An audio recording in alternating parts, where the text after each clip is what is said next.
예루살렘아 여호와를 찬송할지어다. 예루살렘아 여호와를 찬송할지어다. 내 하나님을 감사함으로 앞에 나가며 주인제 앞에 곁에 예루살렘아 여호와를 찬송할지어다. 예루살렘아 여호와를 찬송할지어다.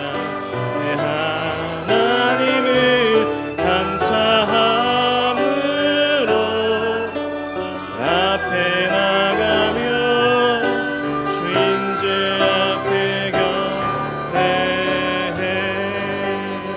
손을 내시고 함께 우리의 신앙을 고백하겠습니다.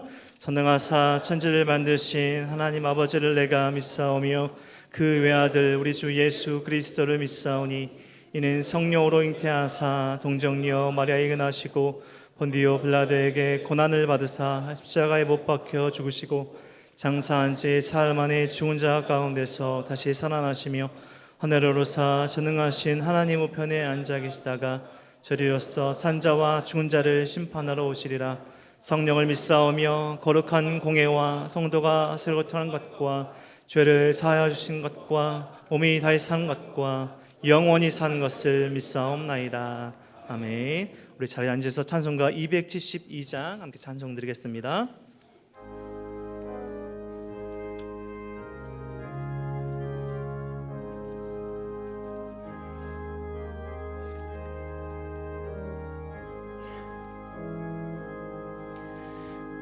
고통의 멍에 벗으려고 예수께로 나갑니다. 자유와 기쁨 베푸시는 주께로 갑니다.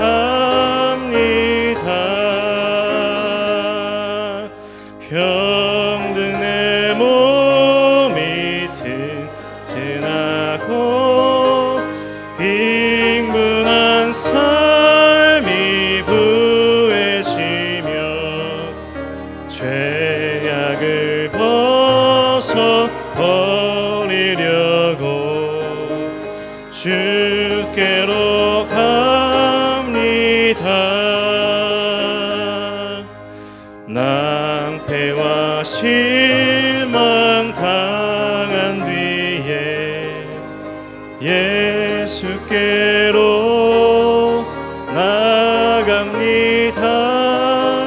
십자가 은혜 받으려고 주께로 갑니다. 슬프던 마음 위로받고 이 생의 풍파 잔잔하며 영광의 찬송 부르려고 주께로 갑니다.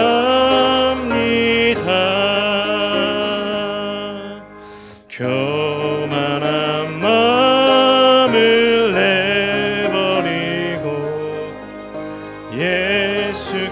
예수께로 나갑니다. 복되신 말씀 따르려고 주께로 갑니다. 실망한 이 몸 힘을 얻고 예수의 크신 사랑 받아 하늘의 기쁨 맛보려고 주께로 갑니다. 죽음의 길을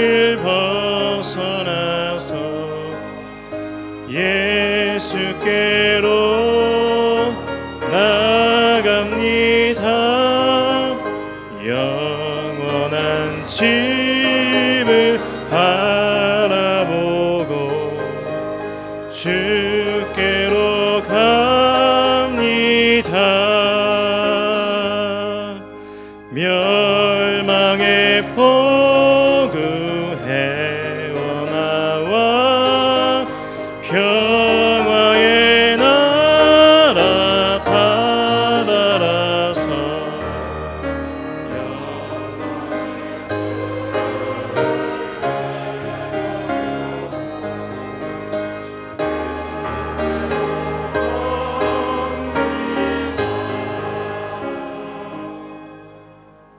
사랑과 은혜가 풍성하신 하나님 아버지, 이 봄날에 아름다운 주일 아침 주님 전에 나와 예배 드릴 수 있도록 인도해 주신 은혜에 감사와 찬송을 올려드립니다. 하나님께서 독생자를 보내주셔서 죽음에서 부활하신 주님을 경험하게 하시고 오늘 함께 드리는 예배 가운데 부활의 기쁨과 평안으로 가득 채워 주옵소서. 주님, 이웃을 사랑하며 예수님 닮은 삶을 살겠다고 다짐했건만 닥친 현실 앞에 마음을 뺏기고 주님과 멀어짐으로 주의 뜻을 온전히 따르지 못한 부끄러운 내 모습을 회개하오니 긍휼히 여겨주시어 용서하여 주옵소서.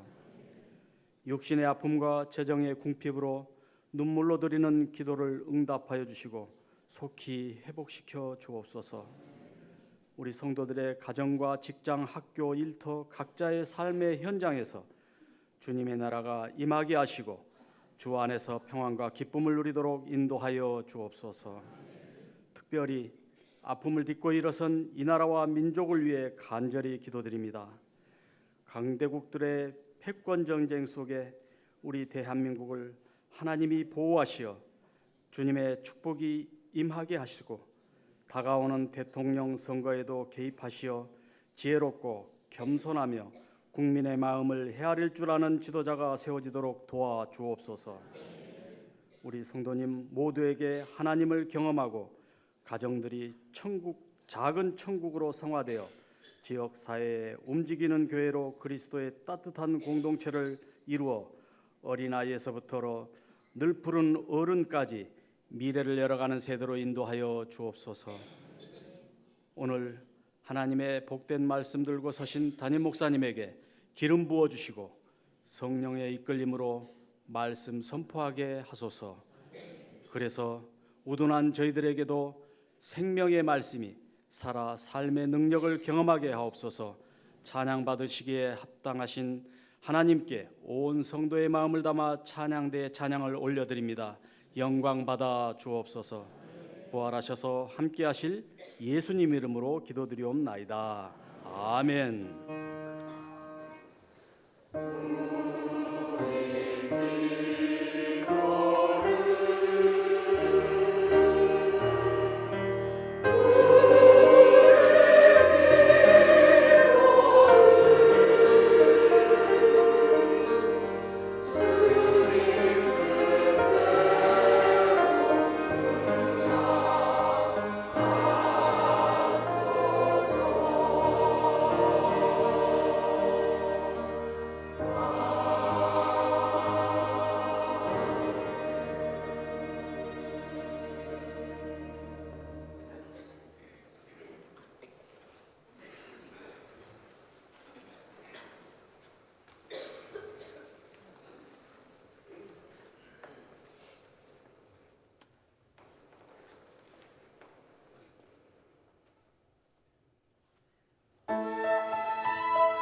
기도하겠습니다.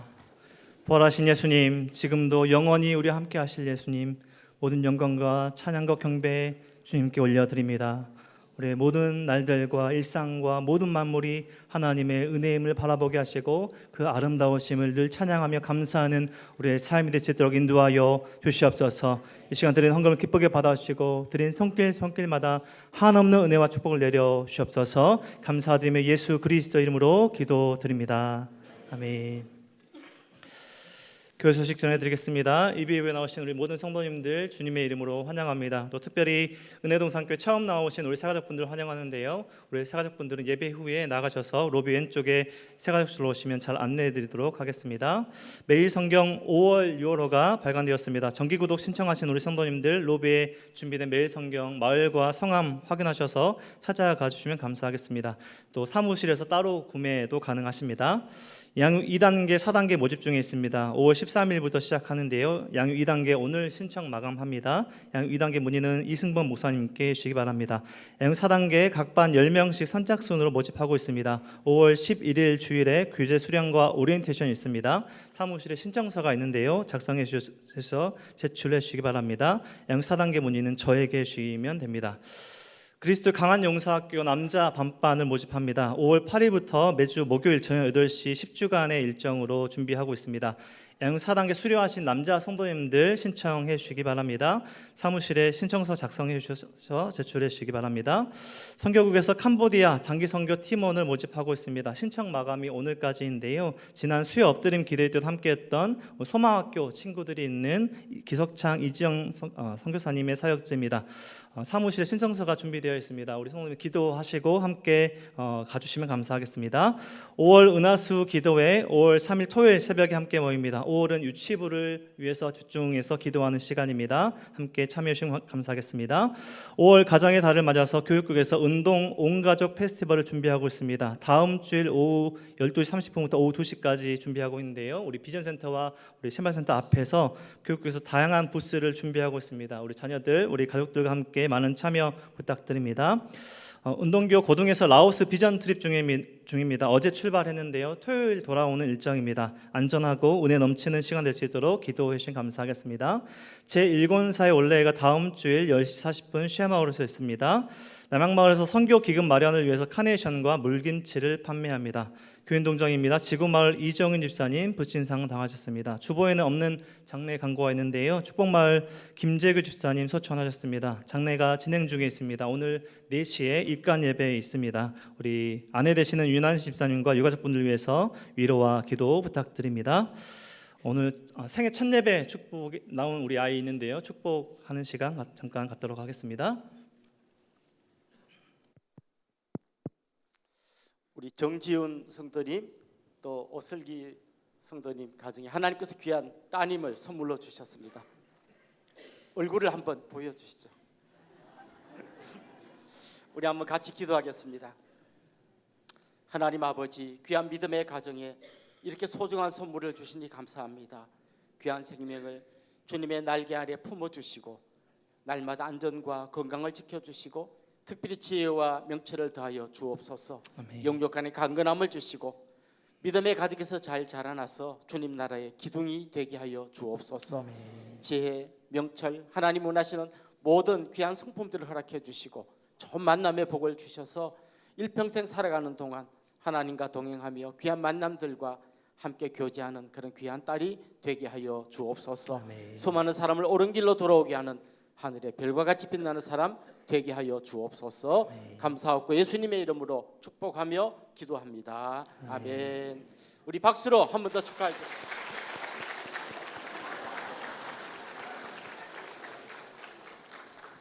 감사합니다. 우리 하나님의 말씀 함께 찾도록 하겠습니다. 오늘 주신 하나님의 말씀 시편 73편 말씀입니다. 시편 73편 1절에서 28절까지 말씀 우리 한 절씩 교독하시고 28절 말씀 함께 읽겠습니다. 교독하시겠습니다. 하나님이 참으로 이스라엘 중 마음이 정결한 자에게 선을 행하시나 넘어질 뻔하였고 나의 걸음이 미끄러질 뻔하였으니 이는 내가 악인의 형통함을 보고 오만한 자를 질투하였음이로다. 그들이 죽을 때에도 고통이 없고 그 입이 강건하며 사람들이 당하는 고난이 그들에게는 없고 사람들이 당하는 재앙도 그들에게는 없나니 아니 그들의 목걸이요 강포가 그들의 옷이며 살찜으로 그들의 눈이 솟아나며 그들의 소득은 마음의 소원보다 많으며 그들의 능욕은 높은 데서 거만하게 말하며 그들의 입은 하늘에 두고 그들의 혀는 땅에 두루 다니도다. 그러므로 그의 백성이 이리로 돌아다 잔에 가득한 물을 다 마시며 말하기를 하나님이 어찌하랴 지존 자에게 지식이 있으랴 하는도다. 어쩌다 이들은 악인들이라도 평안하고 재물은 더욱 내가 내 마음을 깨끗하게 하며 내 손을 씻어 무죄하다 한 것이 실로 헛되도다. 난 종일 재난을 당하며 아침마다 징벌을 받아 내가 만일 스스로 이르기를 내가 그들처럼 말하리라 하였더라면 나는 주의 아들들이 세대에 대하여 악행을 행하였으리이다. 어찌 이리라 할까 생각한지 그것이 내게 심한 하나님의 성소에 들어갈 때에야 그들의 종말을 내가 깨달았나이다. 주께서 참으로 그들을 미끄러운 곳에 두시며 파멸을 던지시니 그들이 어찌하여 그들이 갑자기 황폐하게 되었는가 놀랄 정도로 그들은 전멸하였나이다. 사람이 깬 후에는 꿈을 무시함같이 주께서 깨신 후에는 그들의 형상을 멸하시리다. 내 마음이 산란하며 내 양심이 찔렸나이다. 이같이 우매에 무죄함으로 주 앞에 짐승이 오나 내가 항상 주와 함께하니 주께서 내 오른손을 붙드셨나이다. 오늘로 나를 인도하시고 후에는 영광으로 나를 영접하시니 하늘에서는 주 외에 누가 내게 있으리요 땅에서는 주밖에 내가 사모할 리 없나이다. 내 육체와 마음은 쇠약하나 하나님은 내 마음의 반석이시요 영원한 분기시라. 무릇 주를 멀리하는 자는 망하리니 음녀같이 주를 떠난 자를 주께서 다 멸하셨나이다. 하나님께 가까이함이 내게 복이라. 내가 주 여호와를 나의 피난처로 삼아 주의 모든 행적을 전파하리이다. 아멘. 목사님 나오셔서 하나님께 실망했어요라는 제목으로 말씀 전해주시겠습니다.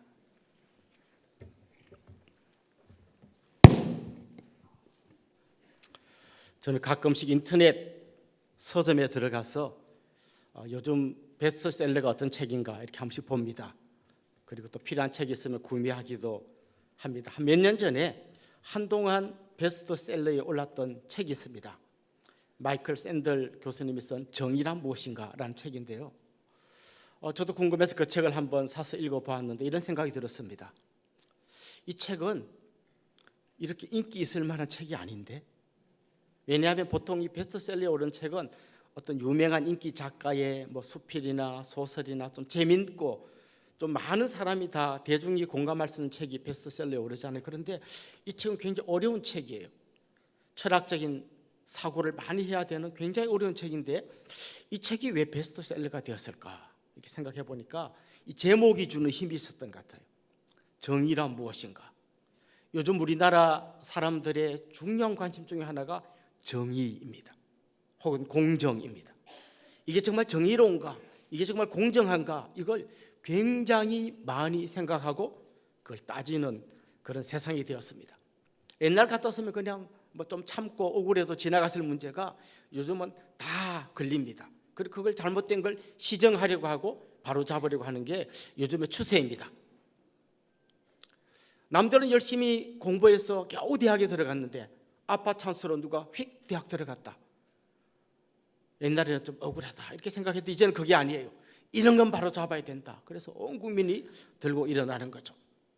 어떤 법관이 판결을 내리면 옛날에는 판사가 내린 판결이니까 받아들여야지 하는데 요즘 그렇지 않습니다. 이 판사 잘못됐다. 이제는 막 온 동네 사람들이 다 떠들게 됩니다. 이런 큰 일이 아니더라도요. 우리 아이가 어린이집에 가서 선생님으로부터 공정한 대우를 받았는가? 우리 아이는 나라에서 나오는 그 어린이 식비로 나오는 그걸 정확하게 받아서 먹었나? 혹시 그게 조금이라도 새지 않았나? 이런 데 대한 관심이 굉장히 커지고 있습니다. 축구 경기를 보다가 내가 응원하는 팀이 유달리 심판이 막 자꾸 옐로 카드를 주는데 상대방은 잘못해도 좀 봐주는 것 같을 때 사람들은 굉장히 분노하게 됩니다. 이런 어떤 정의와 공정에 대한 생각이 굉장히 요즘 강해지고 있는 거죠. 그래서 장애인인데 혹시 차별하지 않았는가? 가난한 자라고 좀 무시하지 않았는가? 성별에 따라서 지역에 따라서 차별하지 않았나? 차별했다면 이거 바로 잡아야 된다. 이런 생각이 많은 사람들에게 있습니다. 이런 요구들이 막 분출해 나오고요. 때로는 너무 심하다, 저렇게까지 해야 되나, 또 반대되는 생각들, 이런 게 막 여기저기서 부딪히는 소리가 계속해서 들리고 있습니다. 이런 일이 있을 때 주로 욕먹는 대상은 누굴까요? 축구 경기 심판, 재판한 판사, 아니면 좀 불공정한 어떤 행동을 한 정치인, 그리고 우리 아이를 좀 함부로 대한 교사, 이런 사람에 대한 그런 분노가 막 있습니다. 그리고 그들에게 욕을 하고 따지고 대들고 그럽니다.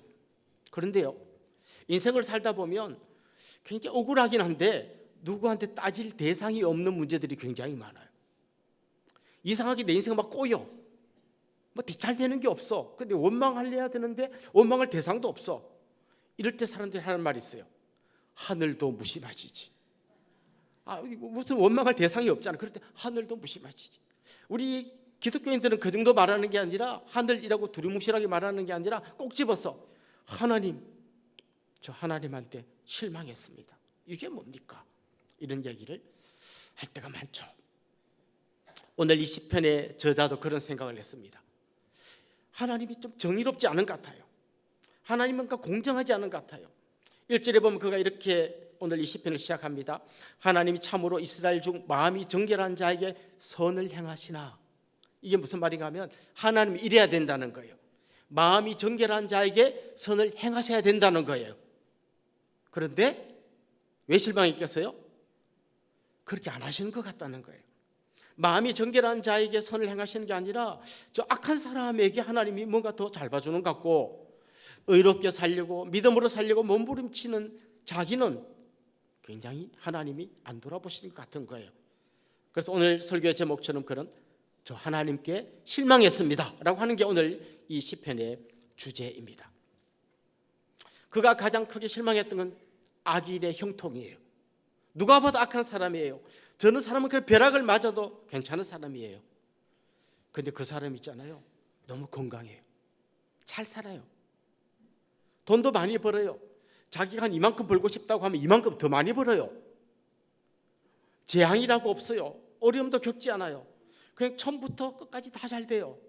얼마나 잘 먹었든지 막 살이 찌고 피둥피둥 찌고 눈이 막 이렇게 튀어나올 정도로 막 이렇게 찌고 있어요. 그 사람이, 이 시인이 보면서 저 사람은 뭐 어려움도 하나도 안 당하고 재앙도 없고 고난도 없고 하는 거 봐도 다 잘 되고, 근데 되게 나쁜 놈이에요. 그러니까 억울한 거죠. 그래서 한 가닥 희망을 갖습니다. 저놈이 저렇게 다 잘 되는 것 같아도 결국 죽을 때 엄청나게 고통을 당하며 죽을 거다. 그래야 하나님이 공정한 거 아니에요. 그래서 지켜보는 거죠. 죽을 때 엄청 고통 당하겠지. 근데 너무 편안하게 죽는 거예요. 이 사람 생각해 보는 겁니다. 태어나서 죽을 때까지 한 번도 하나님이 저 사람에게 심판을 내린 적이 없어요. 한 번도 벌을 준 적이 없어요. 처음부터 끝까지 계속 잘 되기만 했어요. 이게 뭐냐 이거예요. 심지어 저들은요, 자기가 잘 되니까 막 떠들고 다녀요. 9절에 이런 말씀이 나옵니다. 그들의 입은 하늘에 두고 그들의 혀는 땅에 두루 다니도다. 하늘과 땅이면 그냥 온 세상이잖아요. 그 사람들은 막 하늘을 향했어도 땅을 향했어도 온 세상을 향해서 하나도 자기가 좀 뭔가 좀 힘들어하고 그런 거 없어요. 다 자기 마음대로 다 되고 다 자기 말대로 다 되는 것처럼 떠들고 다닌다는 거죠. 심지어 그들은 이렇게 말하는 것처럼 보여요. 하나님이 뭘 알겠냐? 내가 악을 행해도 하나님 모르잖아. 하나님 잘 몰라. 하나님 있기는 있나? 있어도 잘 모를 거야. 그들은 지금 선을 넘어도 한참 넘었습니다. 그런데도 아무 문제가 안 생깁니다. 그래서 이 시인은 생각합니다. 하나님은 불공정한 심판이든지 아니면 심판 안 보고 있든지 이런 거 아니냐. 그는 그런 마음으로 오늘 이 시편에서 하나님에게 지금 저 너무 실망했습니다 라는 이야기를 하고 있습니다.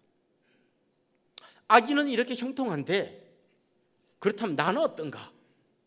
자기는 이렇게 말합니다. 그는 종일 재난을 당하고 아침마다 징벌을 받는 것 같다는 거예요. 자기는 고난이 끊어지지 않는다는 거예요. 악인은 저렇게 죽을 때까지 편안하게 잘 죽는데 나는 하나님 앞에서 제대로 살아보려고 하는 나는 계속해서 재앙을 당하고 고난을 겪고 있다는 겁니다. 13절 말씀에 이런 말씀이 나옵니다. 내가 내 마음을 깨끗하게 하며 내 손을 씻어 무지하다 한 것이 실로 헛되도다. 무슨 말이에요? 하나님 앞에 바로 살려고 몸부림치고 뭐 잘못한 게 있으면 손을 씻는다는 표현처럼 하나님 앞에 회개하고 다시 난 그를 끼워 막 이렇게 열심히 하나님 앞에 몸부림칠 필요가 뭐 있냐 이거. 이렇게 살아봐도 잘 되는 것도 없는데 이게 지금 그의 하나님을 향한 항의입니다. 혹시 여러분 이런 생각해 본 적 없습니까? 하나님 나한테만 좀 너무 가혹한 것 같지 않습니까? 제가 어릴 때 우리 고향 마을 출신 중에 예수님을 믿는 가정은 딱 두 가정이 있었어요. 한 150호 정도 됐던 것 같은데 그쪽 출신 중에 우리 육촌 형님 한 분이 예수님 믿었어요. 그리고 우리 가정이 믿었습니다. 아무도 안 믿는데 우리만 믿다 보니까 이렇게 고향 마을에 가서 명절 같은 데 가면 굉장히 불편한 거예요. 다 제사 지내고 절하는데 우리 가족들은 아무도 절을 하지 않습니다. 그때 막 야 니네 왜 안 하나 이렇게 한 사람 없었어요. 다 점잖은 분들이어가지고. 그렇지만 그 눈빛은 느껴졌어요. 니네 그렇게 조상 안 섬기다가 벌 받는다?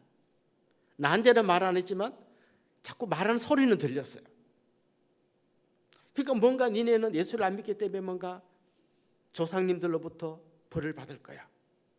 이런 암시가 계속해서 느껴졌죠. 그래도 저는 하나도 위축되지 않았어요. 우리 하나님은 분명 우리에게 복을 주시고 그리고 우리가 너무 복을 받아가지고 저 안 믿는 사람들이 예수 믿으면 저렇게 복을 받는구나. 우리도 예수를 믿자. 분명히 이렇게 될 거라고 저는 굳게 믿었어요. 그런데 제가 12살 때 우리 아버지가 돌아가셨어요. 그때 우리 아버지 나이가 38이었어요. 그 아버지의 시신을 이제 고향 마을의 선산에 이제 모셔야 되잖아요. 그때 그 장례를 치르는 내내 그 따가운 눈빛이 느껴졌어요. 그럴 줄 알았다. 조상 안 섬기고 까불 때 알아봤다. 그때 내 어린 마음속에 하나님 앞에 막 대들고 이건 아니잖아 이렇게 따질 수는 없었어요. 그런데 이런 마음은 최소한 있었어요. 이거 뭔가 좀 이상하다. 하나님 우리 가정에 복을 주셔서 저분들로 하여금 감동받게 해야 되는데 최소한 그까지는 못하신다면 그냥 비슷하게라도 해주셔야 되는데 왜 우리만 이렇게 되고 저 사람들은 멀쩡하냐. 이런 질문이 있었어요. 근데 이게 막 자꾸 올라오면 안 되니까 제가 계속 누르면서 살았던 것 같아요. 뭔가 풀리지 않은 찝찝함 같은 게 늘 마음 한구석에 있었던 거죠. 오늘 이 시인의 고백이 그런 고백입니다. 그는 2절에서 이렇게 말합니다. 저는 거의 넘어질 뻔했습니다. 제 걸음이 그냥 거의 미끄러질 뻔했습니다. 그는 실족하기 직전까지 갔다 했는데 제가 볼 때는 직전까지 간 게 아니라 실족했어요. 넘어졌어요. 여러분이 이런 생각해 본 적 없습니까? 나는 내 나름대로 예수를 믿는다고 하고 하나님 잘 섬긴다고 하는데 왜 이렇게 내 인생은 안 풀리냐? 그런데 우리 회사의 동료 봤더니 막 하나님 어디서 막 이렇게 큰 소리 치고 술 먹고 막 이러는데 이상하게 저 사람은 집만 샀다면 2배로 뛰고 뭐 주식 샀다면 대박 나고 하는데 나는 되는 게 하나도 없어.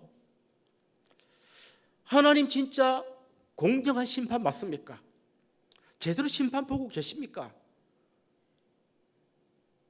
이 좀 VR 꺼내갖고 한번 우리 확인해 봅시다. 진짜 제대로 본 건지 지금 그는 이런 마음으로 하나님께 지금 항의하고 있습니다. 아마 이 시편을 읽고 있는 사람들 아마 여러분도 마찬가지겠지만 읽으면서 맞아 나도 이런 생각해봤어. 진짜 하나님 왜 이러시지? 이런 막 공감하고 막 따라 읽다 보면 갑자기 있잖아요. 후반에 가면 이 시가 완전히 뒤집어져 버립니다. 대반전이 일어납니다. 17절에 이런 말씀이 나옵니다. 하나님의 성소에 들어갈 때야 그들의 종말을 내가 깨달았나이다. 갑자기 뭔가 깨달았대요. 이때까지는 억울했는데 갑자기 그가 뭔가를 깨달았대요. 언제요? 하나님의 성소에 들어갈 때. 이 말은 하나님의 성소라고 하는 어떤 공간, 하나님의 성전이라고 하는 공간에 들어가자마자 깨달아졌다는 얘기가 아니라 하나님의 성전에 임재하신 하나님을 만날 때 나는 비로소 깨달았다라고 하는 고백이에요. 그동안 이 사람은 타인과 나를 계속 비교했어요. 저 사람이 잘했나 내가 잘했나 둘이 계속 비교했어요. 그러다가 성전에 들어가서 이렇게 비교하다가 갑자기 크고 광대하시고 거룩하시고 영원하신 그 크신 하나님 앞에 자기가 딱 서본 거예요. 그동안 이렇게 비교할 때랑 전혀 다른 생각을 하게 됐다는, 그게 바로 오늘 고백이에요. 여러분, 태권도 흰띠하고 노란띠 누가 더 잘하는 거죠? 노란띠가요 흰띠보다 더 잘하는 거예요. 그 노란띠는 흰띠를 보고 우습게 생각합니다. 너 노란띠 되려면 아직 한참 고생해야 돼. 흰띠는 노란띠를 부러워합니다. 막 둘이 이러고 있다가 태권도 8단이 앞에 나타났어요. 그럼 누가 더 잘하는 거죠? 그런 데서 이런 얘기 하는 거예요. 8단 앞에서는 흰띠나 노란띠가 똑같은 놈들이에요. 지금 이 시인의 고백이 이런 거예요. 내가 옆에 사람하고 비교할 때는 저 사람은 악하고 나는 의인이고, 악한데 더 잘 되고 나는 의인데 더 안 되는 것처럼 여러 했는데, 크고 광대하신 하나님 앞에 서 보니까 내가 너무나 초라한 존재이고 형편없는 존재라는 게 깨달아졌다는 거죠. 지금까지는 타인과 나를 계속 비교했는데, 크고 광대하신 하나님, 거룩하고 존귀하신 하나님, 영원한 존재이신 하나님 앞에서 보니까 내가 너무나 작고 죄인된 사람이고 초라한 존재라는 게 깨달아졌다는 거죠. 그래서 그는 이렇게 말합니다. 아, 하나님 앞에서 보니까 악인의 종말이 어떤 건지 알겠더라 이거예요. 여러분, 이 사람이 계속 비교했던 것은 악인이 태어날 때부터 죽을 때까지 하나님 심판 하나 욕을 봤어요. 그런데 영원하신 하나님, 창세전부터 영원토록 살아계신 하나님 앞에 딱 서보니까 이 사람의 그 악인의, 내가 비교했던 악인의 인생 70년이 하나님의 영원하심 앞에 딱 갖다 대니까 이건 점도 안 되는 거죠. 나는 이 점 하나를 보고 억울해 했는데 그 영원하신 하나님 앞에 서보니까 이게 전부가 아니라는 거예요. 그 너머에서 하나님이 이 사람을 영원한 심판 가운데 던지실 걸 이 사람이 보았다는 거죠. 그러니까 하나님의 시간과 우리의 시간 사이에 넘을 수 없는 간극이 있다는 걸 그가 본 거예요. 이런 유머가 있습니다. 어떤 아이가 교회에 가서 주일학교 선생님한테 배웠어요. 하나님의 날 이야기하면서 하나님에게는 하루가 천년 같고 천년이 하루 같다. 그래서 하나님 앞에 기도했습니다. 하나님은 하루가 천년 같은 분 아닙니까? 그래서 저한테 10,000원만 주세요. 그때 하나님이 대답하셨대요.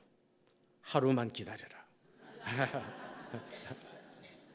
뭐 유머죠. 근데 이 유머 속에 담긴 내용이 이런 거죠. 하나님의 시간과 우리의 시간 사이에는 뛰어넘을 수 없는 엄청난 간극이 있다는 거죠.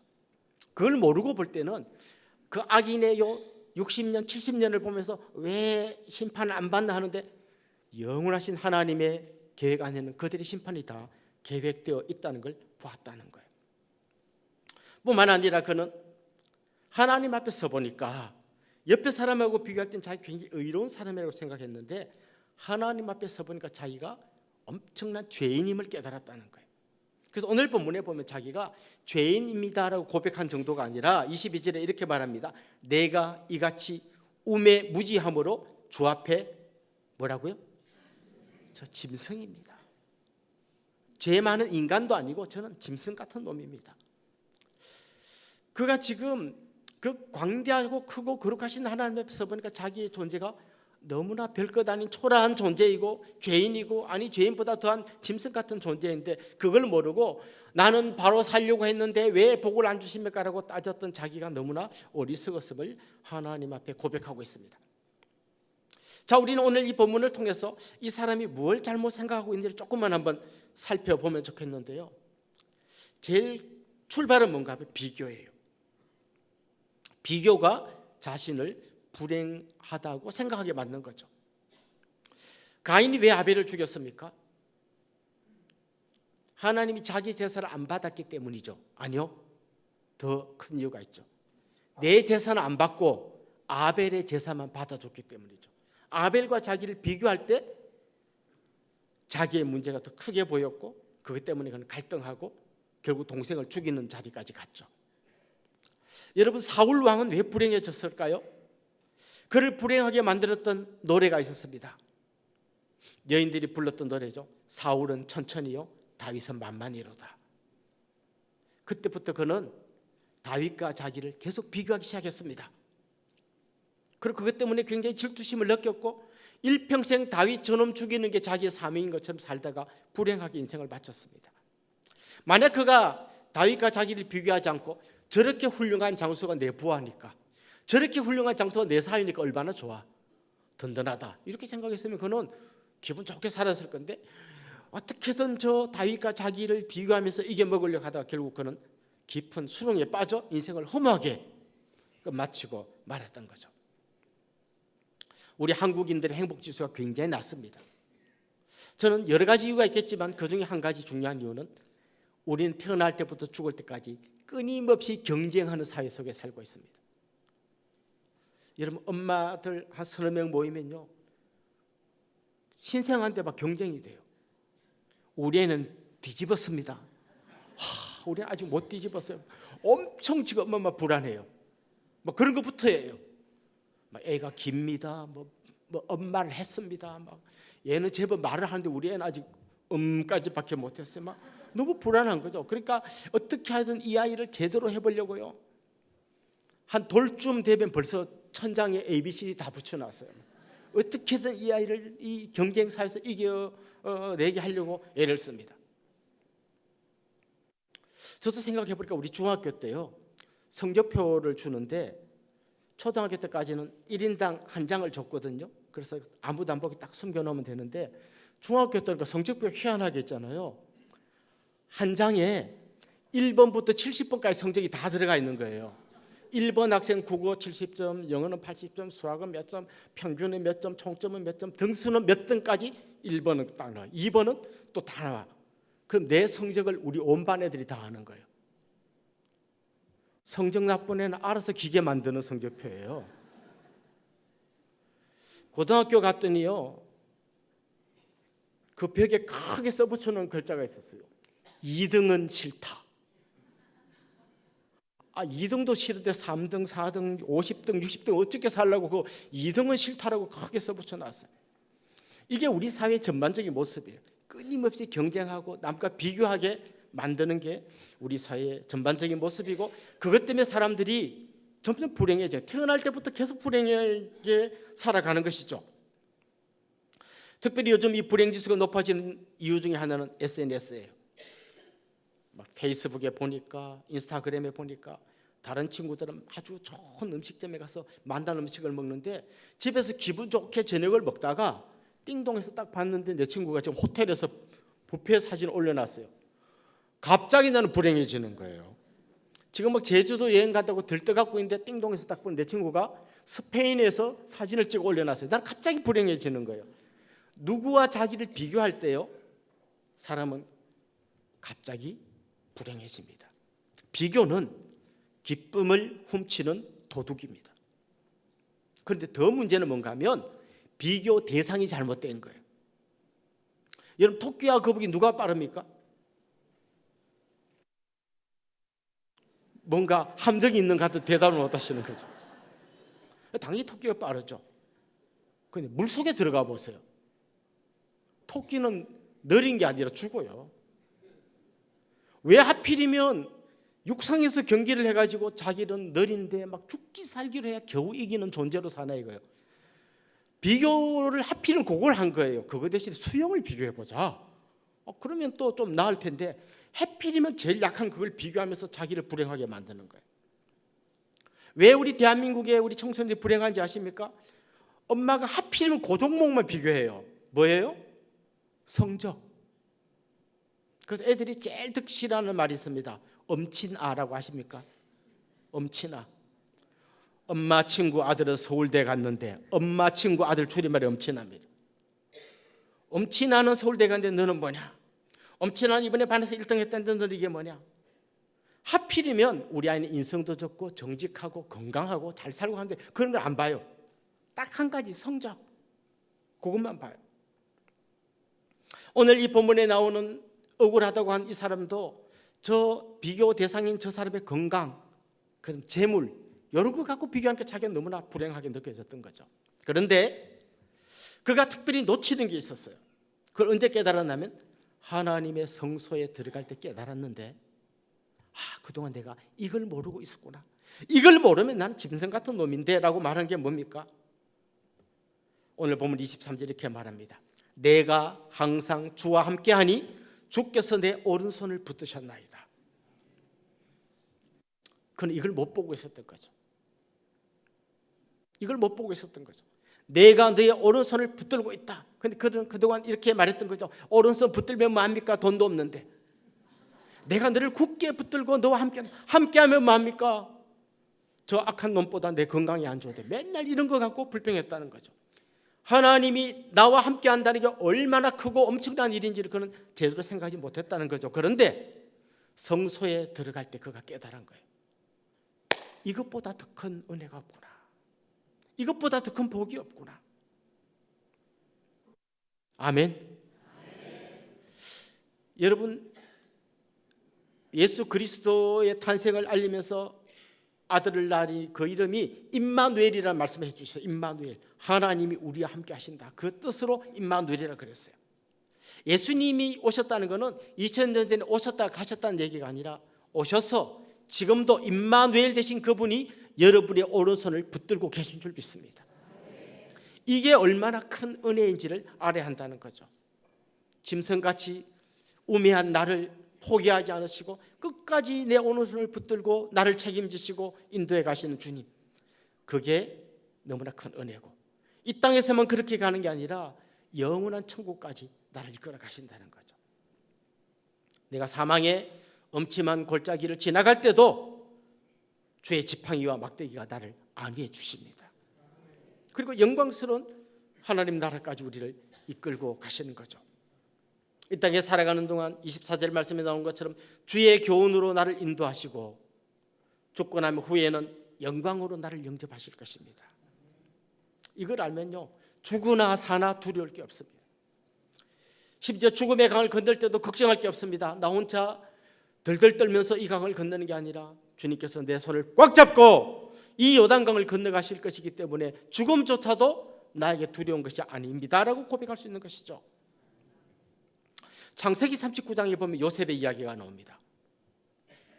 그때 요셉은 보디발의 집에 종으로 팔려갔습니다. 얼마 전까지 아버지의 사랑을 독차지하던 요셉이 인생 쫄딱 망해가지고 보디발의 집에서 종살이를 하고 있었어요. 그런데 창세기 말씀에 보디발의 집에서 종살이하는 요셉에 대해서 뭐라고 하는가 하면요, 39장 2절 3절에 이렇게 말씀합니다. 우리 같이 한번 읽어봅시다. 여호와께서 요셉과 함께 하심으로 그가 형통한 자가 되어 그의 주인 애굽 사람의 집에 있으니 그의 주인이 여호와께서 그와 함께 하심을 보며 또 여호와께서 그의 범사에 형통하게 하심을 보았더라. 종놈인데 쫄딱 망한 건데 잘 보니까 하나님이 함께 하셨어요.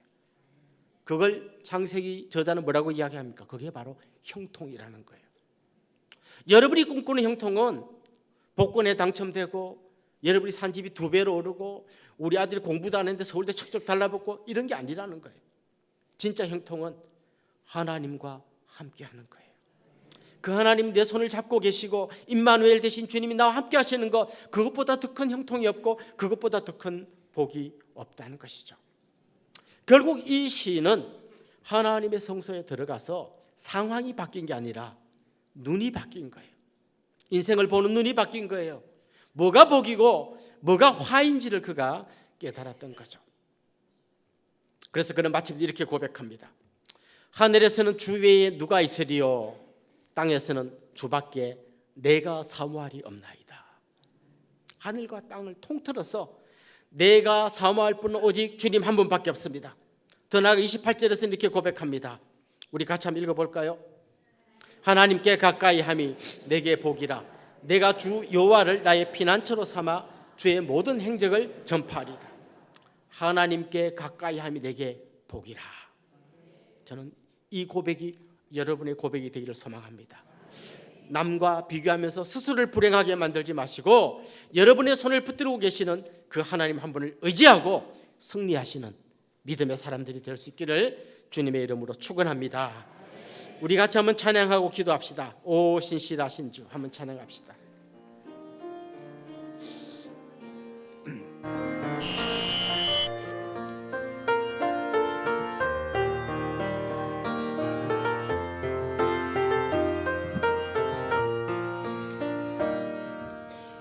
하나님 한 분도 나를 실망시킨 적 없으시고 언제나 공평과 은혜로 나를 지키셨네. 지나온 모든 세월들 돌아보아도 그 어느 것 하나 주의 손길 안 비친 것 전혀 오 신실하신 주 오 신실하신 주 오 신실하신 주 내 너를 떠나지도 않으리라 내 너를 버리지도 않으리라 약속하셨던 주님 그 약속을 지키사 이후로도 영원토록 나를 지키시리라 확신하네. 우리 말씀을 생각하면서 기도합시다. 다른 사람과 나를 비교하면서 스스로 실망하고 불평할 때가 많았음을 고백합시다. 그리고 기도합시다. 주님, 남과 나를 비교하는 대신에 주님 앞에 서기를 원합니다. 주님의 크심과 거룩하심을 깨닫게 하옵소서. 무엇보다 그 주님께서 우리와 함께 하시는 것이 가장 큰 복임을 깨닫게 하옵소서. 생명 바쳐서 우리를 구원하신 임마누엘 그 주님의 은혜에 감격하면서 사는 저희들이 되게 하옵소서. 우리 합심해서 한 마음으로 같이 기도하겠습니다. 하나님 아버지 감사합니다. 오늘도 우리에게 주신 이 귀한 은혜를 주의 이름을 생각할 때마다 너무나 감사하며 찬양합니다. 하나님 아버지 다른 사람과 나를 비교하면서 스스로 불행의 늪에 빠졌던 우리의 어리석음을 주님 앞에 고백합니다. 주님의 시간 기도합니다. 하나님의 은혜에 꿈에 안긴 우리의 모습을 보게 하여 주옵소서. 능력과 긍휼의 팔로 우리를 붙들고 계시는 그 주님을 의지하게 하여 주옵소서. 하나님 아버지 주님과 함께함이 가장 큰 복이고 주님과 동행함이 가장 큰 은혜임을 믿음으로 고백하는 믿음의 사람들 되게 하여 주시옵소서. 무엇보다 임마누엘 우리 함께 하시는 예수 그리스도 그 놀라운 은혜의 감격 속에서 살아가는 저희들 될 수 있도록 은혜 위에 은혜를 더하여 주시옵소서. 기도하는 사랑하는 성도들의 마음속에 이런 감격과 기쁨이 넘치게 하여 주옵소서.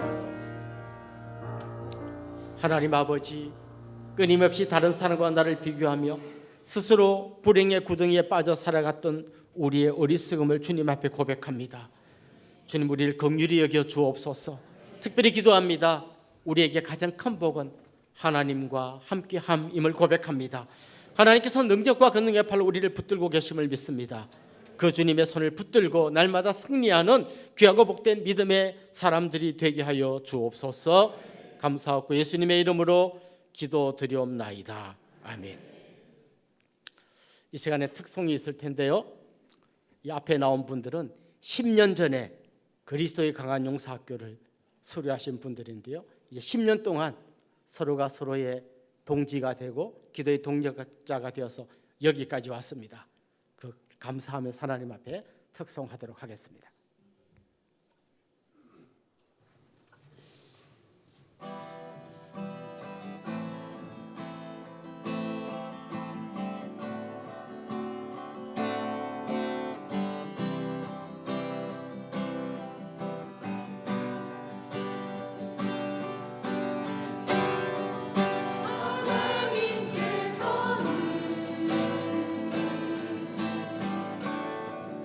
우리의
아멘.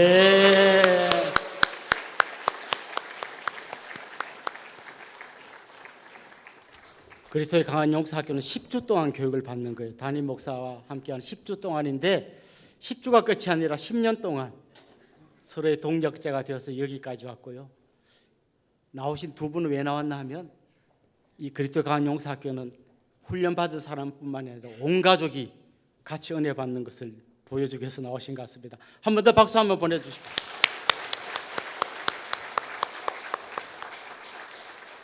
이제 우리 같이 좀 축하하고 또 환영하면 좋겠는데요. 지난주가 자기 생일이었던 분 한번 손 들어볼까요? 우리 이분들 좀 축하하면 좋겠습니다. 용기 내서 한번 일어나시죠. 가운데 계십니다. 앞에도 계시네요. 또요. 예, 용기 내서 일어나시죠. 또 지난주가 결혼 기념일이셨던 분, 이런 분도 한번 자리에서 일어나 보실까요? 예, 우리 장로님은 결혼 51주년 이십니다. 예, 예.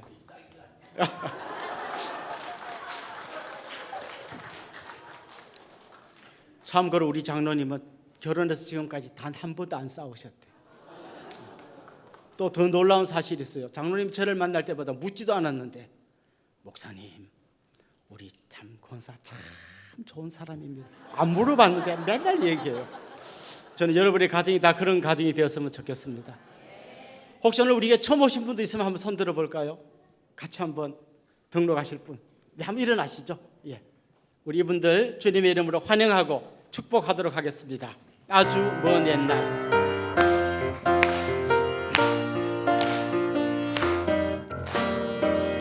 아주 먼 옛날 하늘에서는 당신을 향한 계획이 있었죠. 하나님께서 바라보시고 좋았더라고 말씀하셨네. 이 세상 그 무엇보다 귀하게 나의 손으로 창조하였노라. 내가 너로 인하여 기뻐하노라. 내가 너를 사랑하노라. 사랑합니다. 축복합니다. 사랑해요.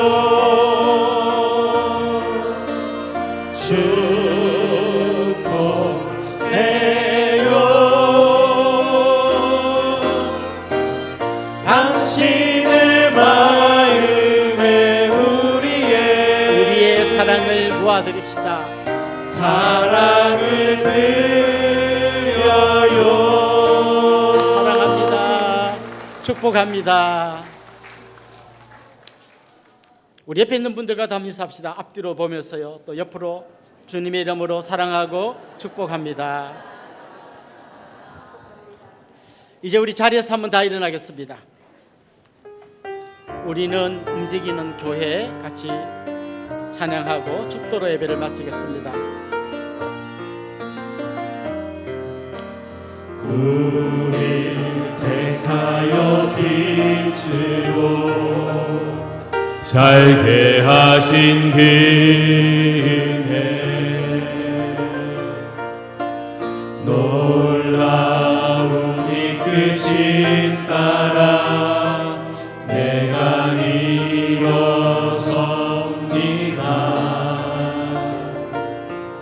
우리를 가득 채우사 부욕해 하신 주 사랑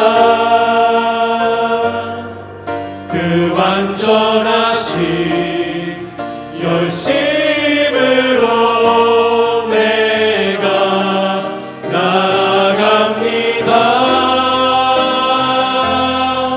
우리는 주의 움직이는 교회 하나님 기뻐하신 향기 되